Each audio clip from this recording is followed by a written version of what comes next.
Bien essayé, car il faut bien que les nombreuses promesses du chef de l'État pour prendre à bras le corps le phénomène des accidents qui ont endeuillé le Sénégal entier en charriant leur lot de morts et semant la désolation dans les familles.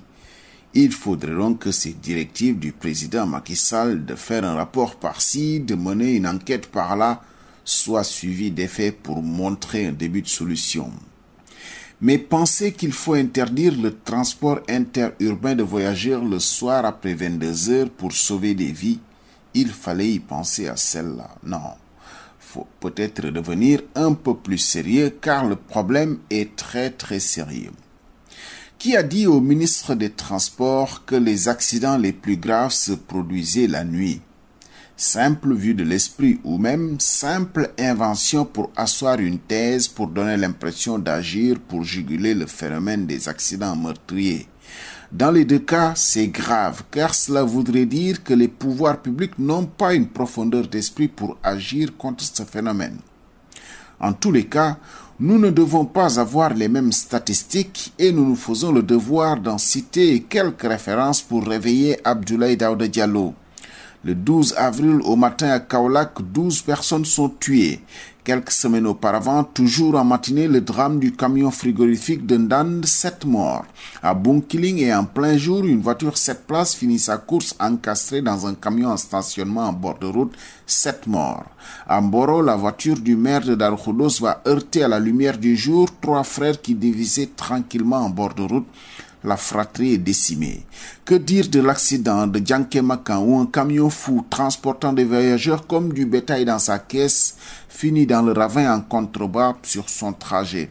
7 morts, il n'était pas encore 20 heures ce jour-là. Malem Hodar dans le Ndoukoumane à côté de Kaffrine ajoute 19 morts à ce bilan de jour.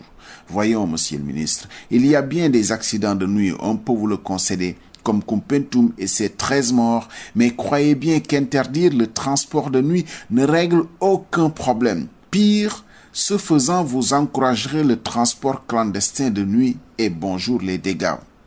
Toutefois, si tant est que le ministre pense que c'est l'obscurité la principale source d'accidents, mais pourquoi n'éclaire-t-on pas les routes pour arriver à 0 accident?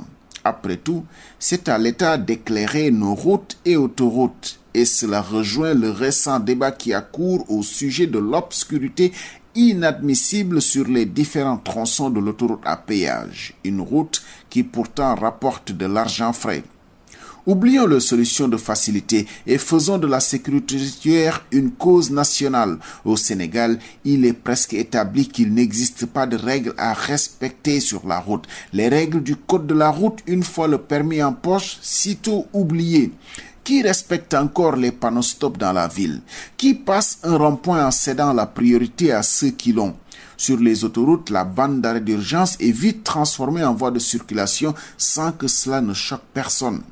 Le marquage au sol pour figer les lignes, l'État s'en fiche. Notre rapport à la circulation est la même que notre rapport à l'autre, à la société, l'indiscipline caractérisée. Sauf que ici, nos turpitudes sont lourdes de conséquences, surtout pour les autres, et c'est bien ça le drame.